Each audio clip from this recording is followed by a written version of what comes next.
Hello साथियों, मैं Ajay sir एक बार फिर से आप सभी का स्वागत करता हूं आपके अपने यूट्यूब चैनल उन्नति ऑनलाइन में। साथियों, आप सभी को फिर से मैं ढेरों शुभकामनाएं देना चाहता हूं और ढेर सारा धन्यवाद देना चाहता हूं कि आपने हमारे पिछले वीडियो को बहुत सारा प्यार दिया। ठीक है, और लगातार प्यार मिलता ही जा रहा है उस पर। इसके लिए हम आप सभी के हृदय दिल से आभारी हैं। ठीक है, हृदय से आभारी हैं बेटा, सॉरी, हृदय से आभारी हैं। ठीक है बेटा, तो चलिए बेटा, उसी क्रम में जो इस समय आपकी प्रैक्टिस क्लास चल रही है, प्रैक्टिस क्लास के क्रम में आज हम लोग ऐसा टॉपिक पढ़ेंगे जो पेपर में श्योर आता है, 100% आता है। ठीक है भाई, वो टॉपिक कौन सा है? वाक्यांशों के लिए एक शब्द। इसमें बेटा कुछ पुराने एग्जाम में आए हुए प्रश्न होंगे, ठीक है, और कुछ आने की संभावना वाले प्रश्न होंगे। ठीक है, तो बहुत अच्छा टॉपिक है, अच्छे से आप लोग करिएगा। ठीक है बेटा, बहुत मज़ा आने वाला है। और बेटा ऐसे ही आप लोग ढेर सारा प्यार बनाए रखिए और हम भी आपके सामने आप सभी के लिए ज़बरदस्त मेहनत कर रहे हैं। ठीक है बेटा, तो चलिए चलते हैं अपने पहले प्रश्न की ओर। ध्यान से पढ़िएगा और अच्छे से उत्तर दीजिएगा। ठीक है बेटा, तो चलिए पहला प्रश्न कह रहा है, देखिए पहले निर्देश पढ़ लीजिएगा बेटा।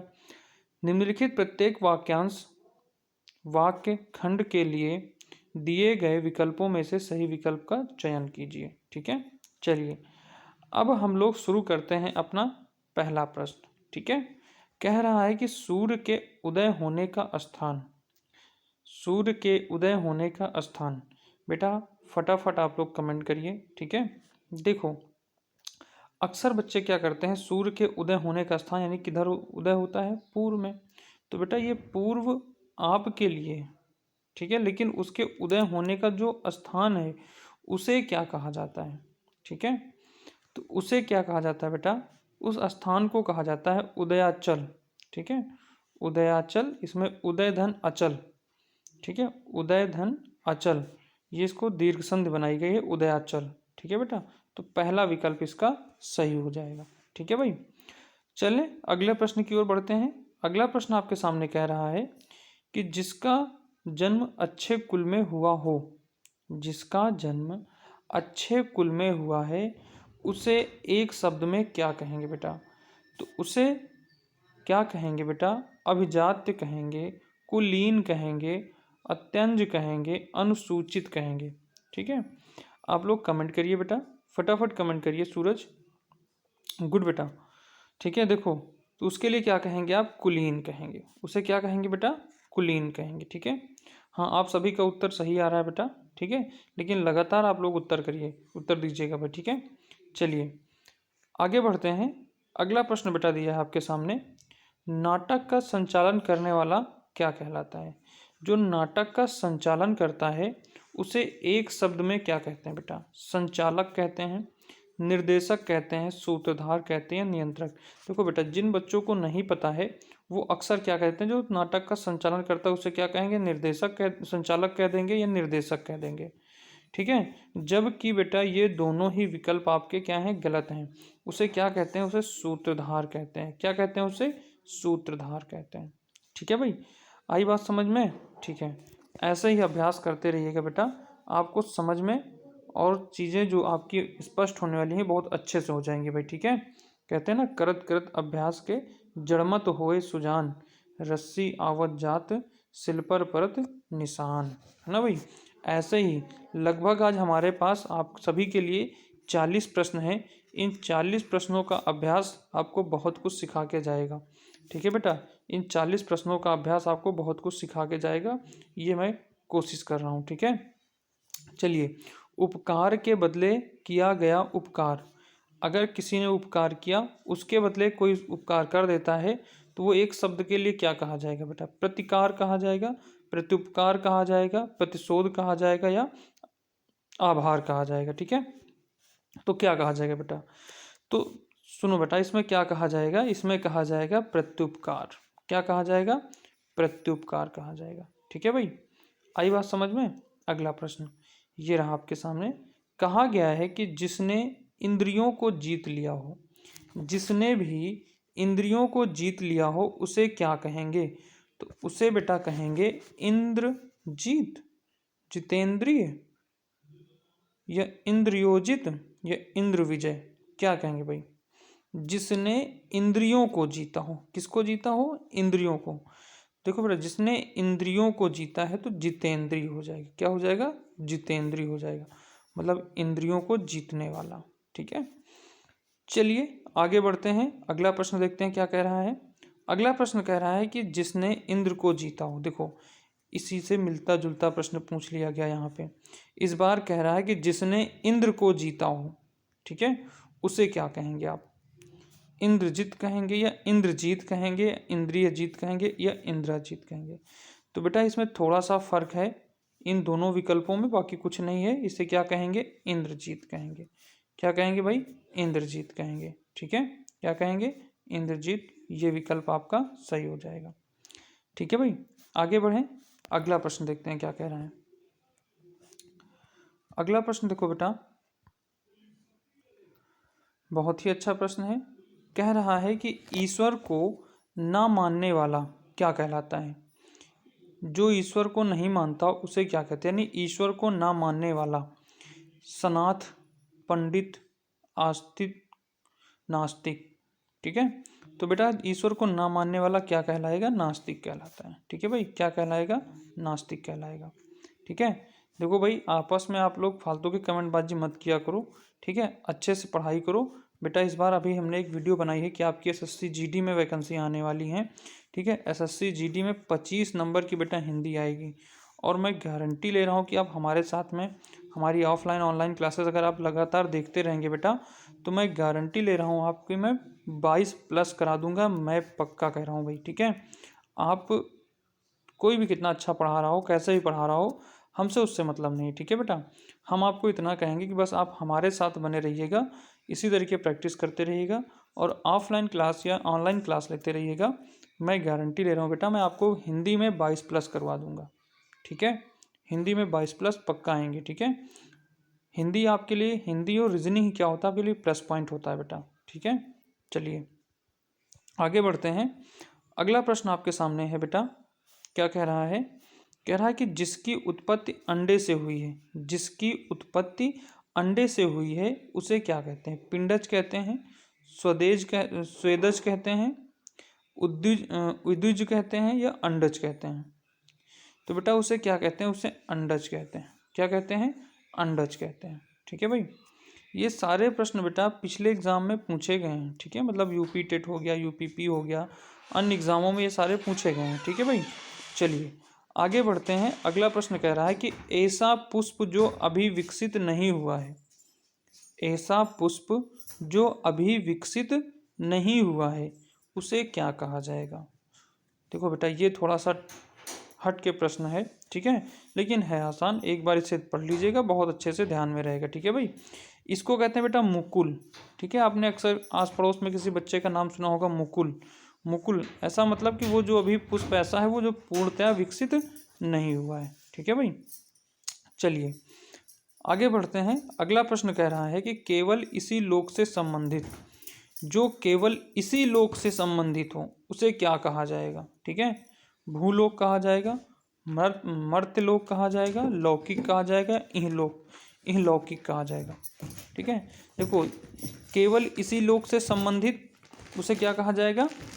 भूलौकिक तो बेटा मतलब भूम के लोगों को कहा जाएगा। ठीक है, भूमलोक को कहा जाएगा, यानी भूलोक को, यानी भूमिलोक को कहा जाएगा। मृतलोक मतलब मर्त्यलोक को कहा जाएगा। लौकिक जहाँ पे लोग होंगे, लेकिन लौकिक का मतलब क्या होगा?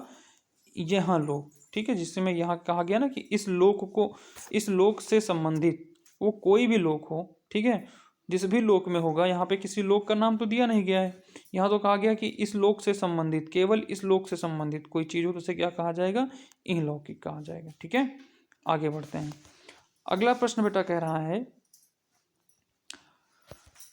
अगला प्रश्न कह रहा है कि जिसके आने की तिथि मालूम ना हो, जिसके आने की तिथि ना मालूम हो उसे क्या कहते हैं? ठीक है, थोड़ा सा मैंने ना पहले बाद में प्रयोग कर दिया, कोई बात नहीं, बात वैसे हो, अर्थ उसका वैसे ही निकलेगा। जिसके आने की तिथि ना मालूम हो उसे क्या कहते हैं? अभ्यागत कहते हैं, अतिथ कहते हैं, आगंतुक कहते हैं, नवांगुत कहते हैं। ठीक है, तो बेटा उसे क्या कहते हैं? इसका उत्तर आप फटाफट हमें दीजिए कमेंट बॉक्स में, हम सभी का उत्तर देख रहे हैं। ठीक है विनीत, ये उत्तर इसका नहीं होगा बेटा। ठीक है, उसके लिए क्या कहेंगे? आगंतुक नहीं होगा, उससे कहेंगे आपका अतिथ। ठीक है भाई, उसे क्या कहेंगे? अतिथ कहेंगे। ठीक है भाई, चलिए आगे बढ़ते हैं। अगला प्रश्न क्या है आपका?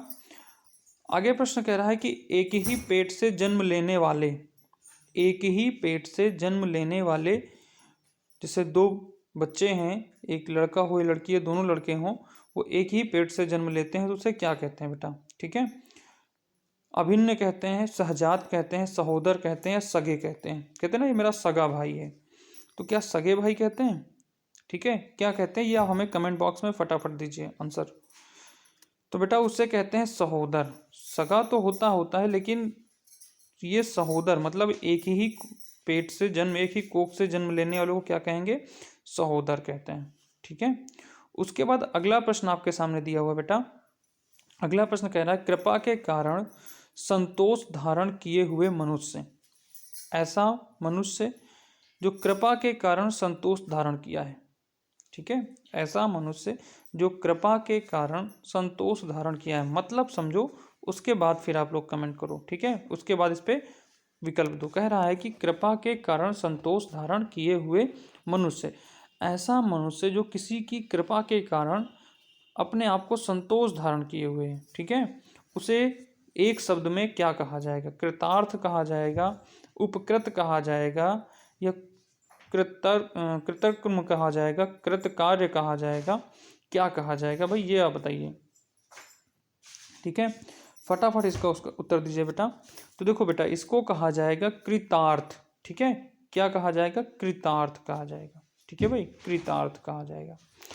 उसके बाद अगला प्रश्न आपके सामने, उसके बाद अगला प्रश्न आपके सामने, थोड़ा सा जूम कर लेते हैं बेटा इसको, है ना, फिर पढ़ने में आपको मज़ा आए। ठीक है, देखिए। ठीक है भाई, मज़ा आ रहा है? ठीक है, देखो बेटा, यूपी पी की भी वैकेंसियाँ आपके पेंडिंग पे हैं। ठीक है, यूपी एसआई की भी वैकेंसियाँ पेंडिंग पे हैं। ठीक है, यूपी एसआई की भी वैकेंसी पेंडिंग पे है। ठीक है भाई, तो यूपी एसआई में भी बेटा ये चैप्टर पूछा जाएगा, ये भी जान लो। ठीक है, यूपी एसआई में भी ये चैप्टर पूछा जाएगा। एक प्रश्न तो आना आना है, यूपीपी में भी एक प्रश्न आना आना है, श्योर आना है।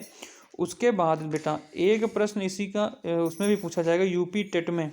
अभी जिन लोगों का यूपी टेट है वो भी लोग ध्यान दीजिए, यूपी टेट में भी एक प्रश्न 110% इस टॉपिक से पूछा जाएगा। ठीक है, वाक्यांशों के लिए एक शब्द से जरूर पूछा जाएगा भाई। ठीक है, चलिए तो आगे बेटा बात कर रहे हैं हम लोग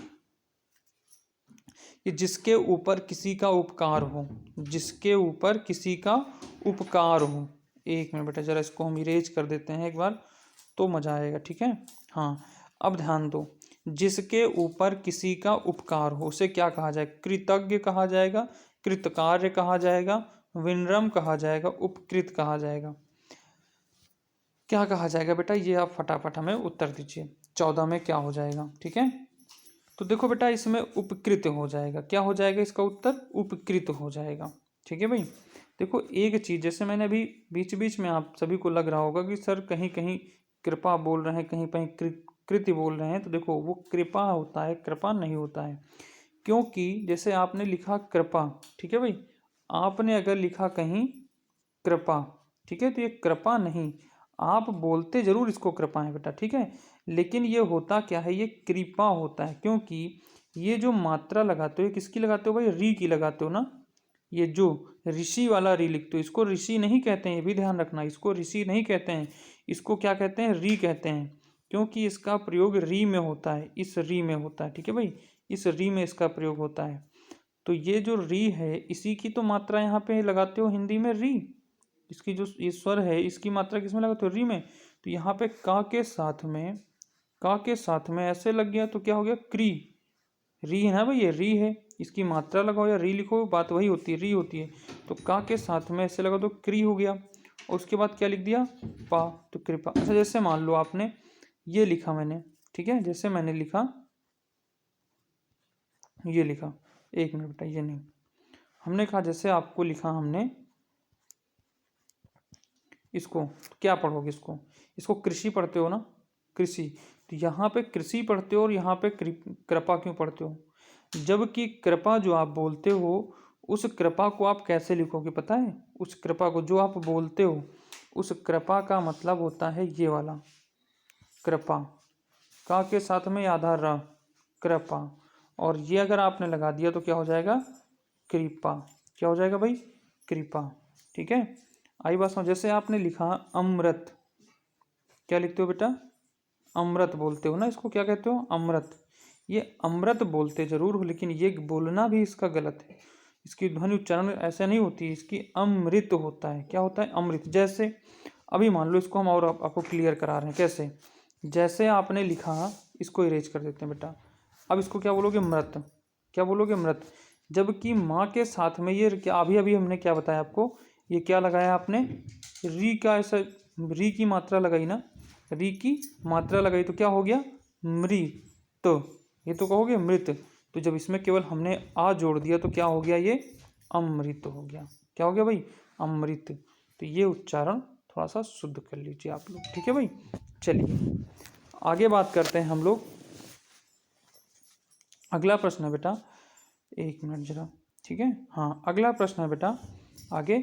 जिसके होने की संभावना हो, जिसके होने की संभावना हो उसे क्या कहा जाता है। जैसे आप कहीं जा रहे हो, ठीक है, आप कोचिंग ही आ रहे हैं, तो आपको क्या होता है कि आज मैथ वाले सर आए होंगे कि नहीं आए होंगे, एक संभावना होती है ना भाई, कि संभावना हो क्या मैथ वाले सर आए हों। ठीक है, तो यहाँ पे क्या होगी, संभावना। जिसके होने की संभावना, वहाँ पे क्या होगा, संभाव्य होगा। क्या होगा भाई, संभाव्य होगा। आपको हमने काल में संभाव्य काल पढ़ाया है। ठीक है, आपको काल में मैंने संभाव्य और संदिग्ध काल पढ़ाया है कि नहीं पढ़ाया बेटा। ठीक है, अभी जिन लोगों ने नहीं पढ़ा है, नए बैच के बच्चे, वो नए बैच में पढ़ेंगे। ठीक है, अभी क्योंकि नए बैच में विशेषण चल रहा है, विशेषण के बाद क्रिया पढ़ाएंगे, और क्रिया के बाद बेटा फिर आपको हम काल पढ़ाएंगे। ठीक है, कोई बात नहीं, चलिए आगे बढ़ते हैं बेटा। ठीक है, अगला प्रश्न है, जिसका जन्म श्रेष्ठ कुल में हुआ हो, जिसका जन्म श्रेष्ठ कुल में हुआ हो उसे इस बार क्या कहोगे। क्योंकि अभी पीछे आपने पढ़ा है कि जिसका जन्म उच्च कुल में हुआ है उसे क्या कहेंगे, जबकि यहाँ पे क्या है कि श्रेष्ठ कुल में हुआ है। ठीक है भाई, यहाँ पे क्या है, श्रेष्ठ कुल में है। तो आप इसका उत्तर दीजिए बेटा, श्रेष्ठ कहेंगे, कुलीन कहेंगे, या उच्च वंशी कहेंगे, या अभिजात कहेंगे। ठीक है, या अभिजात कहेंगे। फटाफट इसका उत्तर दीजिए बेटे। ठीक है, देखो भाई, तो इसमें क्या हो जाएगा, इसमें क्या हो जाएगा, अभिजात हो जाएगा बेटा। क्या हो जाएगा इसका उत्तर, इसका उत्तर हो जाएगा अभिजात। ठीक है भाई, इसका उत्तर क्या हो जाएगा, अभिजात हो जाएगा। आई बात समझ में। ठीक है बेटा, आगे चलते हैं। अगला प्रश्न कह रहा है, अगला प्रश्न कह रहा है आपसे, ठीक है, कि जो उर के बल चलता हो, जो उर के बल चलता हो उसे क्या कहेंगे। तो बेटा उसे क्या कहेंगे, उसे उरंग कहेंगे। क्या कहेंगे भाई, उरंग कहेंगे। उसके बाद अगला प्रश्न है आपके सामने, जिसका ध्यान एक ही जगह टिका हो, जिसका ध्यान एक ही जगह टिका हो उसे क्या कहेंगे। स्थिर मन, अचल चित्त, एकाग्र, या संशयहीन। बेटा संशयहीन तो होगा नहीं, अचल चित्र वाला भी नहीं होगा, स्थिर मन या एकाग्र में कोई एक आप टिक कर सकते हो। ये मैंने आपको लाइफ लाइन दे दी भाई। ठीक है, ये मैंने आपको लाइफ लाइन दे दी कि मैंने दो टिक काट, दो विकल्प को मैंने काट दिया है। अब दो में आप बताइए फटाफट क्या होगा भाई ना। तो देखो बेटा, इसमें क्या हो जाएगा, एकाग्र हो जाएगा। ठीक कहते हैं ना, एकाग्र मन से पढ़िए, है ना। अक्सर आपको क्लास में कहा जाता है बेटा कि एकाग्र मन से पढ़िए, मतलब जिसका ध्यान एक जगह पर टिका कर, आप अपना ध्यान किधर, क्लास की ओर टिकाकर एकाग्र मन से पढ़िए, है ना भाई, ये बात होती है। ठीक है बेटा, आई बात समझ में। आगे देखो, कह रहा है जो सब कुछ जानता हो। ठीक है, जैसे कि आप सभी हैं, जब क्लास में पढ़ाओ तो आप सभी क्या है कि सब कुछ जानते हैं, है ना। तो उसको क्या कहेंगे हम, आपको क्या कहते हैं जरा बताओ हमें। जब ऐसी ऐसी फीलिंग आती है आपके प्रति तो हम कुछ कहते हैं ना, क्या कहते हैं। ठीक है भाई, वो डांटने वाला नहीं, जब कभी कभी आपके लिए एक शब्द प्रयोग करते हैं, है ना भाई, क्या प्रयोग करते हैं। तो बेटा वो क्या प्रयोग करते हैं, सर्वज्ञ प्रयोग करते हैं, है ना भाई। आप सभी के लिए क्या कहते हैं, सर्वज्ञ कहते हैं, कि आप सर्वज्ञाता हो, है ना, सर्वज्ञ हैं। ठीक है भाई, उसके बाद अगला प्रश्न है बेटा आपके सामने 20 नंबर का। ठीक है, हमने क्या बताया, लगभग 40-42 क्वेश्चन है, बहुत मज़ा आने वाला। ठीक है, ऐसे धीरे ध्यान से आराम से पढ़िएगा बेटा, ठीक है। कह रहा है कि वह पुरुष जिसकी पत्नी मर गई हो उसे क्या कहते हैं? वियोगी कहते हैं, विधुर कहते हैं, विरही कहते हैं या व्यक्त कहते हैं, ठीक है भाई। तो क्या कहते हैं बेटा? ये तो सभी को पता होगा ना बेटा, कई बार पूछा गया है एग्जाम में। तो इसको क्या कहते हैं बेटा? विधुर कहते हैं, ठीक है। और जिसका पुरुष मर गया हो उसे क्या कहेंगे? तो उसे विधवा कहते हैं, ठीक है। चलिए अगला प्रश्न है आपके सामने। अगला प्रश्न कह रहा है कि विवाहिता पत्नी से उत्पन्न संतान, विवाहिता पत्नी से उत्पन्न संतान को क्या कहा जाएगा? ठीक है बेटा, तो उसे क्या कहा जाएगा बताइए जरा। आपके सामने विकल्प है दस्तक, सहोदर, औरस, जारज, ठीक है। तो बेटा उसे कहा जाएगा औरस, उसे क्या कहा जाएगा? औरस कहा जाएगा, ठीक है भाई। आई बात समझ में? चलिए अगला प्रश्न देखिए। अगला प्रश्न क्या कह रहा है? कष्ट से उत्पन्न होने वाला कोई भी चीज हो जो कष्ट से उत्पन्न हो, चाहे कष्ट से धन की प्राप्ति हो, कष्ट से आपको मंजिल मिले, कष्ट से आपकी खेती में फसल उगे, जो भी चीजें कष्ट से उत्पन्न होने वाली हैं उन्हें क्या कहा जाएगा? कष्टकारी, कष्टप्रद, कष्टकार, कष्टकर या कष्ट साध्य। तो क्या कहा जाएगा बेटा? फटाफट इसका उत्तर दीजिए आप लोग, ठीक है बाबू। क्या कहा जाएगा इसको? कष्ट साध्य कहा जाएगा। क्या कहा जाएगा? कष्ट साध्य कहा जाएगा, ठीक है भाई। आई बात समझ में? कोई दिक्कत इसमें? चलो बेटा अगला प्रश्न देखते हैं। अगला प्रश्न क्या कह रहा है आपके सामने? कह रहा है बेटा जो कानून के अनुकूल ना हो, जो कानून के अनुकूल ना हो उसे क्या कहा जाएगा? तो उसे क्या कहेंगे बेटा? उसे कहेंगे अवैध। क्या कहेंगे भाई? अवैध कहेंगे। मतलब जो वैध ना हो, यानी जो कानून के प्रति ना हो या कानून के अनुकूल ना हो उसे अवैध कहेंगे, ठीक है भाई। आगे बढ़ें।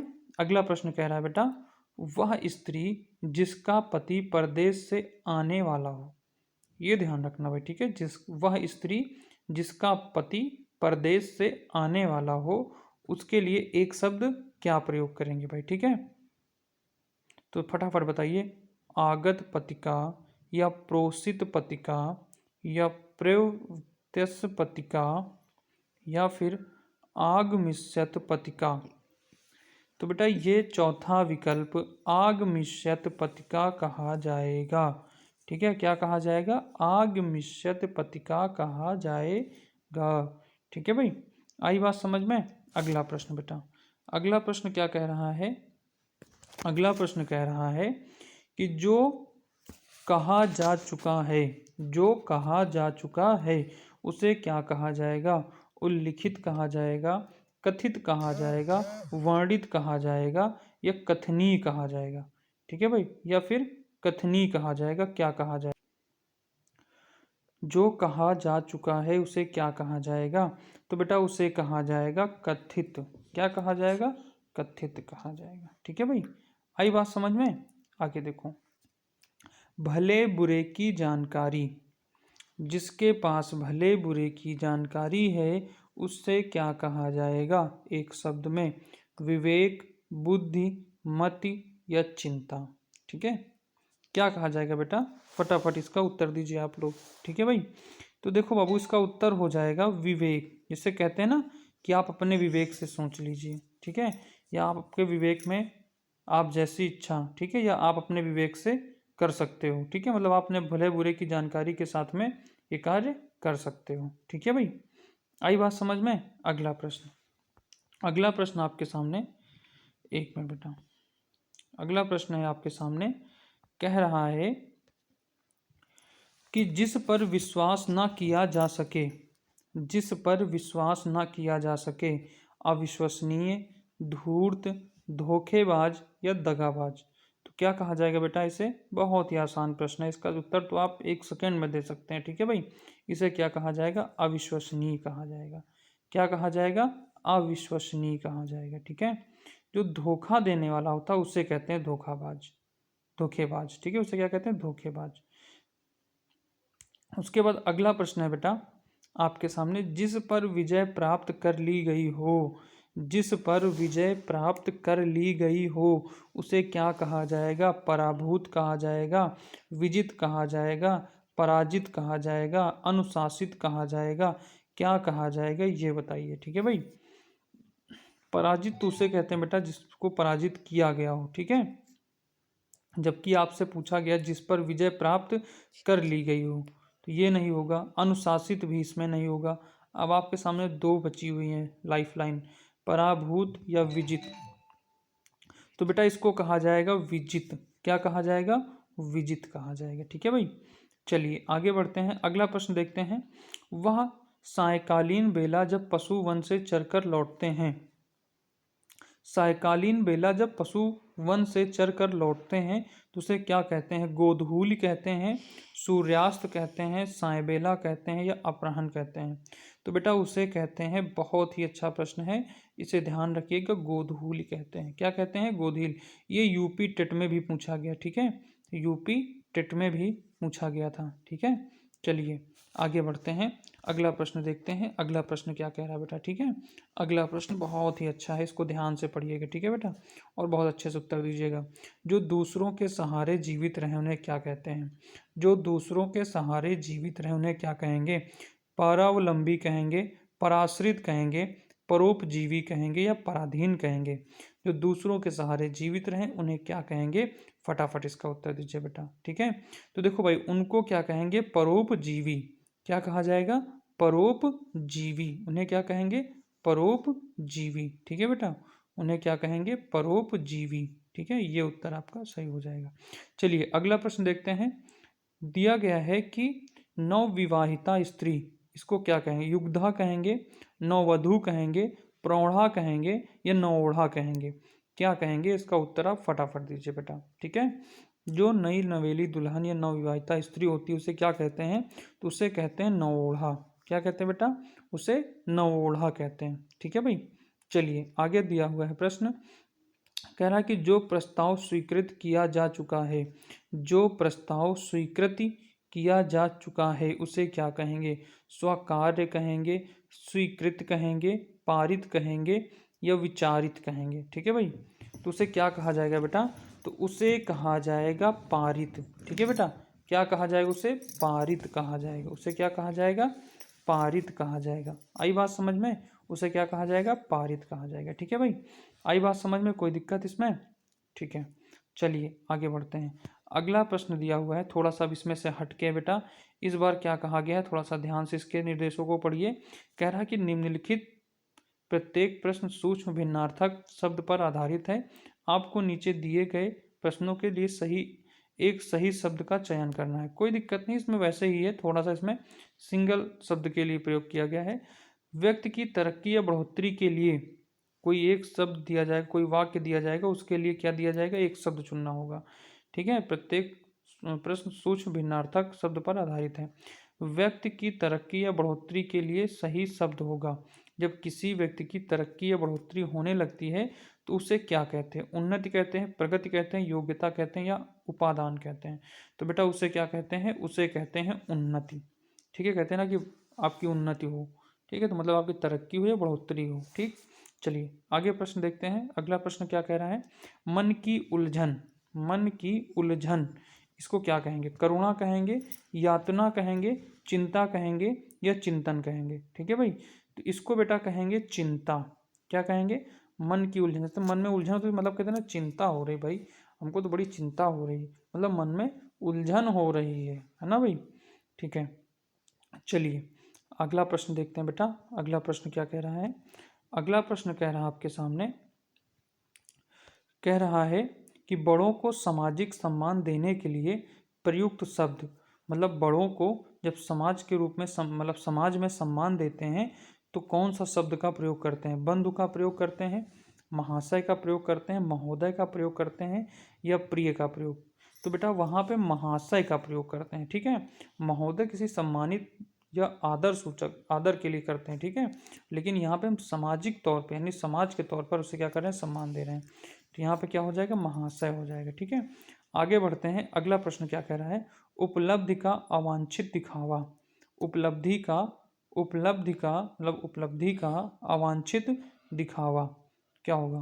देखो इसका मतलब पहले समझो। उपलब्धि का अवांछित दिखावा मतलब कोई उपलब्धि मिली हो, मतलब ना मिली हो लेकिन मिलने के करीब हो या उससे लौट भी आए हों और उसको क्या किया गया? अवांछित, उससे अवंचित रह गए, फिर भी उसका क्या कह रहे हैं, दिखावा। जैसे कुछ लोग आपके गांव घर में होते हैं, 2-4 बार भर्ती देखते हैं, दौड़ भाग करते हैं, पढ़ाई लिखाई करते हैं, फिर उसके बाद क्या करते हैं, दिखावा करने लगते हैं। ठीक है, कि हम बहुत पढ़ाई करते हैं। वो दुआरे बैठ के पढ़ाई करते हैं, मतलब दरवाजे बैठ के पढ़ाई करते हैं। ठीक है, तो वो क्या होता है, दिखावा होता है, अपनी उपलब्धि का दिखावा। या फिर कहीं कुछ लोग होते हैं कल्लू टाइप के ना, वो गाँव में दुकान पर ठेले पे खड़े होके अपना ज्ञान देना शुरू कर देते हैं, तुच्छ सा ज्ञान लेके वहाँ पे ठेलना शुरू कर देते हैं। मतलब क्या है, अधजल गगरी छलकत जाए। ठीक, तो यहाँ पे बात क्या है, सीधी सी बात आप वापस आइए, उपलब्धि का वंचित दिखावा करना क्या कहलाता है, पाखंड कहलाता है, विद्यमानता कहलाता है, करुणा कहलाता है, या आडंबर कहलाता है। तो बेटा यहाँ पे क्या कहलाता है, वो आडंबर कहलाता है। क्या कहलाता है, आडंबर कहलाता है। ठीक है भाई, चलिए अगला प्रश्न। अगला प्रश्न क्या है, अगला प्रश्न कह रहा है कि कार्यारंभ के बाद आने वाली अड़चनें क्या कहलाती हैं। कार्यारंभ के बाद आने वाली अड़चनें क्या कहलाती हैं। अड़चनें क्या कहलाती हैं, बाधा, विघ्न, कलंक या क्लेश। ठीक है, तो बेटा वो होती हैं विघ्न। कहते हैं ना कि हमारे कार्य में विघ्न पड़ गया। ठीक है, हमारे कार्य में, या हमारे कार्य जो हमने आरंभ किया उसमें विघ्न पड़ गया। सॉरी बच्चों। उसके बाद फिर अगला प्रश्न दिया है भाई, स्वयं को सर्वश्रेष्ठ समझने की भावना। स्वयं को सर्वश्रेष्ठ समझने की भावना, जब किसी के अंदर स्वयं को सर्वश्रेष्ठ समझने की भावना आ जाती है तो वो क्या हो जाता है, अहंकार, परिच्छेद, आशंका या बुद्धिमानता। तो बेटा ये चीज़ तो आपको बिल्कुल पता होगा, जब किसी के अंदर सर्वश्रेष्ठ समझने की भावना आती है, जैसे रावण, तो उसके अंदर क्या हो गया था भाई, उसके अंदर अहंकार हो गया था। हो गया था ना कि नहीं, अहंकार हो गया था उसके अंदर, हुआ था कि नहीं, बोलो हाँ या ना, हुआ था ना। तो वही बात यहाँ पे पूछा गया। ठीक है भाई, चलिए अगला प्रश्न कह रहा है, मन तथा प्रयोग द्वारा अर्जित ज्ञान। मन तथा प्रयोग द्वारा अर्जित ज्ञान, जब आप किसी कार्य को मन के द्वारा या उसको प्रयोग करके द्वारा प्रयोग करते हो, अपने जीवन में उसमें बीते हुए चीज़ों को याद करते हो, समझते हो, उसके द्वारा जो ज्ञान प्राप्त होता है उसे क्या कहते हैं, अनुभूति या आदि या अनुभव या अनुमान। तो अनुमान तो बेटा एक सोचना होता है। ठीक है, यहाँ पे ये कल्पना करना होता है कह सकते हो, लेकिन यहाँ पे क्या होगा, वो अनुभव होगा। क्या होगा, अनुभव। अपने जीवन में मन में जो भी प्रयोग करते हो या मन से जो सोच के ज्ञान अर्जित करते हो उसे क्या कहते हैं, अनुभव कहते हैं। ठीक है, अगला प्रश्न आपके सामने ये रहा है, फटाफट इसका उत्तर दीजिए बेटा आप लोग। ठीक है, ईश्वर के प्रति प्रेम भाव, ईश्वर के प्रति प्रेम भाव क्या कहलाती है, श्रद्धा, आनंद, अनुभूति या भक्ति। तो बेटा ईश्वर के प्रति प्रेम भाव क्या कहलाता है, भक्ति कहलाता है। ठीक है भाई, चलिए अगला प्रश्न दिया हुआ है कि नियम विरुद्ध कार्य, जब नियम के विरुद्ध कोई कार्य किया जाता है तो क्या कहलाता है, अपराध, कलंक, ह्रास या प्रतिषेध। तो बेटा वहाँ पे क्या कहलाता है, अपराध कहलाता है। ठीक है, अगला प्रश्न आपके सामने और आज का आखिरी प्रश्न है, इसका उत्तर आप लोग बढ़िया से दीजिएगा। कह रहा है कि ख्याति के पश्चात होने वाली हानि, ख्याति के पश्चात होने वाली हानि क्या कहलाती है। अच्छा एक विकल्प नहीं दिख रहा है, ठीक है ये देखो, क्षीणता, अपयश, बाधा या आसक्ति। ठीक है, क्षीणता, अपयश, बाधा या आसक्ति। तो इसका उत्तर बेटा क्या हो जाएगा, इसका हो जाएगा ख्याति के पश्चात होने वाली हानि। तो क्या कहलाती है, अपयश। क्या, अपयश क्या कहलाता है बेटा, अपयश कहलाता है। ठीक है भाई, तो बेटा आज इतने प्रश्न थे। आपका स्कोर या जो भी आपने किया कैसा लगा, ठीक है ये वीडियो, आप हमें कमेंट बॉक्स में क्लिक करिएगा। और बेटा आप सभी से एक छोटी सी रिक्वेस्ट है कि अगर ये हमारे वीडियो पसंद आ रहे हों तो बेटा इनको जो है लाइक कर दीजिए आप लोग। ठीक है भाई, लाइक करिएगा हमारे वीडियो, साथ ही साथ चैनल को बेटा आप क्या करिएगा, सब्सक्राइब कर लीजिएगा। ठीक है भाई, चैनल को आप सभी लोग सब्सक्राइब कर लीजिए। ठीक है बेटा, ये आपसे रिक्वेस्ट रहेगी भाई। ठीक है, और बेल आइकन को ऑन कर लीजिए, तो इससे क्या होगा कि जैसे ही हम लोग कोई वीडियो डालेंगे आप तक फटाफट पहुंचेगी। ठीक है भाई, सबसे पहले आप तक पहुंच जाएगी हमारी वीडियो। ठीक है बाबू, तो इतनी चीज़ें समझ में आई, कोई दिक्कत इसमें। ठीक है भाई, चलिए ठीक है फिर, गुड नाइट।